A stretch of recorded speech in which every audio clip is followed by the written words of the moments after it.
Hello my dear students. पिछले video में हम लोगों ने क्लास 12 की फिजिक्स के first chapter electric charges and field के थ्रू कूलाम के नियम को समझा था और आज हम लोग उसी चैप्टर से जानेंगे कि किसी एक समान वैद्युत क्षेत्र में स्थित वैद्युत द्विध्रुव पर लगने वाले बलयुग्म के आघूर्ण के लिए व्यंजक कैसे स्थापित किया जाता है। तो आइए जानते हैं। एक समान वैद्युत क्षेत्र में स्थित वैद्युत द्विध्रुव पर लगने वाले बलयुग्म के आघूर्ण के लिए व्यंजक। तो सबसे पहले यहाँ पे मान लेते हैं, डायग्राम समझते हैं। ये आपको जो लाइंस दिख रही हैं, ये जो लाइंस हैं ये वैद्युत बल रेखाएं होती हैं और ये वैद्युत बल रेखाएं वैद्युत क्षेत्र को प्रदर्शित करती हैं। किसको प्रदर्शित करती हैं? यहाँ पे वैद्युत क्षेत्र को प्रदर्शित करती हैं। तो सबसे पहले जैसा कि ये यहाँ पे स्ट्रक्चर दिख रहा है, तो मान लेते हैं, माना ए बी एक वैद्युत द्विध्रुव है। ये ए बी क्या है? एक वैद्युत द्विध्रुव है जिसके एक सिरे पे माइनस क्यू आवेश है और दूसरे सिरे पे क्या है? प्लस क्यू आवेश है। एक दूसरे से कितनी दूरी पर रखे? 2l, यानी ए से बी के बीच की जो डिस्टेंस होती है, लिख सकते हैं ए बी जो होती है वो कितनी होती है? 2l होती है। कितनी होती है? 2l। ए बी जो है वो कितनी है? ए से बी तक डिस्टेंस कितनी है? 2l। ठीक है, तो माना ए बी एक वैद्युत द्विध्रुव है जिसके एक सिरे पर प्लस क्यू आवेश तथा दूसरे सिरे पर माइनस क्यू आवेश एक दूसरे से 2l दूरी पर क्या किए गए हैं? रखे गए हैं। एक सिरे पे प्लस है तो दूसरे सिरे पे माइनस है। बीच की जो डिस्टेंस है वो कितनी है? 2l है। अब क्या होता है, इन पर दो बल कार्य करते हैं। एक बल F1 प्लस क्यू आवेश के कारण जो बल कार्य करता है वो F1 है, माइनस क्यू आवेश के कारण जो बल कार्य करता है वो क्या है? F2 है। अब इन दोनों बलों के परिमाण तो बराबर हैं, दोनों बलों के परिमाण तो बराबर हैं, लेकिन दिशा क्या है? विपरीत है। इसकी डायरेक्शन क्या है? इस तरफ है, बाहर की तरफ, और इसकी डायरेक्शन इस तरफ है, बाहर की तरफ।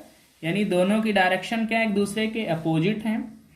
परिमाण में क्या है? बराबर है। मैग्नीट्यूड बराबर है, कह सकते हैं F1 बराबर F2, लेकिन दोनों की दिशाएं विपरीत होने के कारण इनका जो रिजल्टेंट होगा वो क्या होगा? 0 होगा। F1 equal to minus F2 लिखा जा सकता है, लेकिन इनका जो परिणामी होगा F वो क्या होगा? 0 होगा। रिजल्टेंट क्या होगा? इनका 0 होगा। ठीक है, तो आइए अब बात करते हैं। अगर इस ट्रायंगल में बात करें ए सी बी में, तो ये थीटा एंगल मेजर कर रहा है। थीटा कोण क्या है? ये वैद्युत क्षेत्र से ये वैद्युत द्विध्रुव जो है वो किसी वैद्युत क्षेत्र में क्षेत्र के साथ थीटा कोण पर रखा गया है। कितने झुकाव पे रखा गया है इसको? थीटा कोण पे रखा गया है। ठीक है, अब हम जानते हैं बलाघूर्ण होता क्या है। तो बलाघूर्ण किसे कहते हैं? बलाघूर्ण किसे कहते हैं? बलाघूर्ण क्या होता है? सूत्र होता है बलाघूर्ण बराबर, फार्मूला क्या होता है आइए समझते हैं। ये फार्मूला होता है इसका, बलाघूर्ण बराबर होता है F इंटू आर, बल गुणे दोनों आवेशों के बीच की लंबवत दूरी। तो A और B पे एक माइनस क्यू आवेश है और ये प्लस क्यू आवेश है, तो इनके बीच की जो लंबवत दूरी होगी, जो परपेंडिकुलर डिस्टेंस होगी, कौन सी डिस्टेंस है? लंबवत दूरी। दोनों के बीच की जो लंबवत दूरी है वो कौन सी है? BC है। कौन सी? BC। तो यहाँ पे हम क्या लिखेंगे? लंबवत दूरी कौन सी? BC है, तो इसको क्या लिखेंगे यहाँ पे? Tau is equal to F into BC। क्या लिखेंगे? Tau is equal to F into BC। अब बात कर लेते हैं इस ट्रायंगल में। तो इस राइट ट्रायंगल में बात करें ACV, तो इसमें इस कोण के लिए जो किसी भी समकोण त्रिभुज में जो न्यून कोण है थीटा है। अब इसके सामने की जो भुजा होगी वो क्या होगी? BC होगी। क्या होगी? BC। तो BC क्या हो जाएगा? लंब हो जाएगा, परपेंडिकुलर, और A से B तक ये क्या हो जाएगा? हाइपोटेनियस कर्ण हो जाएगा, और A से C ये क्या हो जाएगा? इसका आधार हो जाएगा। तो इसमें अगर साइन थीटा अप्लाई करें, अगर इसमें साइन थीटा, त्रिकोणमितीय अनुपात साइन थीटा बराबर क्या होता है? लंब बटे कर्ण। तो लंब क्या है यहाँ पे? BC है, और कर्ण क्या है यहाँ पे? AB है। तो अगर sine theta is equal to लिखा जाए तो लिख सकते हैं लंब यानी BC और अपान AC। AC की वैल्यू कितनी है, नहीं AC नहीं, AB, तो AB की वैल्यू कितनी है 12 है, AB की वैल्यू कितनी है 12 है। तो इसको आगे सॉल्व करेंगे। अभी हमने क्या किया, यहाँ पे चित्र से समझा था टाउ बराबर Q इंटू ई, ये टाउ नहीं होता है, F होता है, F बराबर QE होता है। सूत्र क्या होता है, F बराबर QE, वैद्युत बल F बराबर QE होता है, ठीक है। और समकोण त्रिभुज ACB में हम बात कर चुके थे, साइन थीटा और लंब बटे कर्ण यानी BC अपान AB, AB की वैल्यू 12, तो BC कितना आ जाएगा 12 साइन थीटा। और P बराबर क्या होता है 2QL, P बराबर 2QL। ये क्या होता है P बराबर 2QL, ये वैद्युत द्विध्रुव का आघूर्ण होता है। अब वैद्युत द्विध्रुव का आघूर्ण क्या होता है, सुन लीजिए परिभाषा, कोई एक आवेश तथा आवेशों के बीच की दूरी के गुणनफल को क्या कहते हैं, वैद्युत द्विध्रुव का आघूर्ण कहते हैं।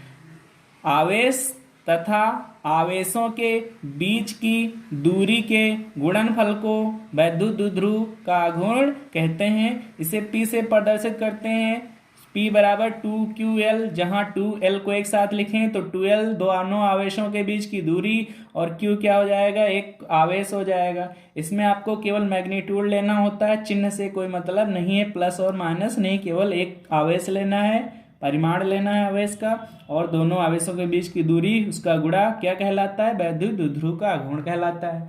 तो टाउ बराबर क्या होता है, अभी F इंटू VC आया था, पीछे हम पढ़ चुके थे। तो F की वैल्यू क्या रखेंगे, वैद्युत बल QE होता है, तो यहाँ पे F की वैल्यू क्या रखेंगे QE, और BC की वैल्यू यहाँ से हमने निकाल लिया, ये कितना आया 2L साइन थीटा, तो यहाँ पे QE into 2L sine theta रख लेंगे।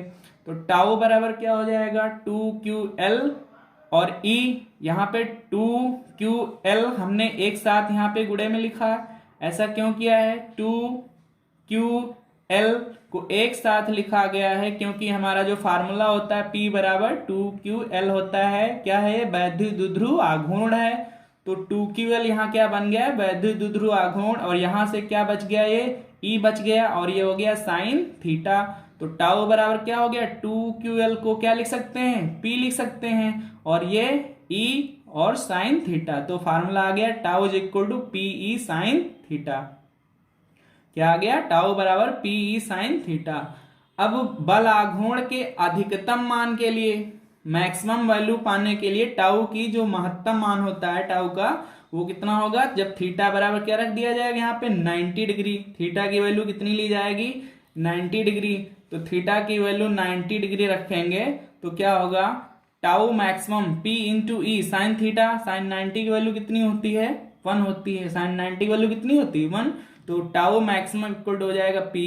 इसके वेक्टर रूप में अगर लिखना हो इसे तो tau vector tau is equal हो जाएगा P vector P cross vector E। P क्या है, वैद्युत द्विध्रुव आघूर्ण है, E क्या है, वैद्युत क्षेत्र की तीव्रता है, टाउ क्या है, बल आघूर्ण है। तो आज के लिए इस वीडियो में इतना ही समझेंगे। अगले वीडियो में हम जानेंगे वैद्युत द्विध्रुव के कारण अच्छी स्थिति में वैद्युत क्षेत्र की तीव्रता कैसे ज्ञात करते हैं।